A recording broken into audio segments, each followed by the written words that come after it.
L'idée de départ de cette sortie à Bruxelles, elle m'est venue en constatant l'absolue vacuité de certaines des copies de L1 d'histoire sur la question de l'Union européenne.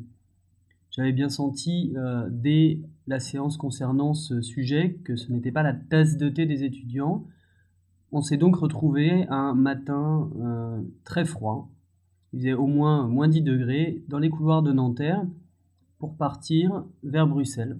38 étudiants de L1 d'histoire, passablement motivés pour affronter le froid. À partir de là, l'idée, avec un collègue qui a bien voulu m'accompagner, c'était de faire découvrir notamment le Parlementarium, le centre des visiteurs du Parlement européen, pour essayer de défricher la question de ce déficit démocratique. Un de mes amis, donc Stéphane von Wassenhoff, était à un poste à responsabilité dans ce musée et il a eu la gentillesse de nous accueillir et de nous faire découvrir l'ensemble des informations que fournit ce musée. Les étudiants ont été, à mon avis, assez charmés par la mise en place de tout un tas d'inventions techniques, technologiques, notamment une visite liée à un iPhone qu'on transporte comme ça de borne en borne pour obtenir des informations. Et à partir de là, on peut dire que un certain nombre d'entre eux étaient plutôt contents. Alors on a par exemple le témoignage de Lisa. Non, franchement, le Parlementarium, c'est juste énorme, j'ai vraiment adoré. Et d'ailleurs, je vais faire de la pub pour que tout le monde aille le visiter. Elle pondère un peu plus loin. L'UE devient quand même pour moi moins floue et abstraite, mais ça reste un sujet qui ne m'éclate pas particulièrement.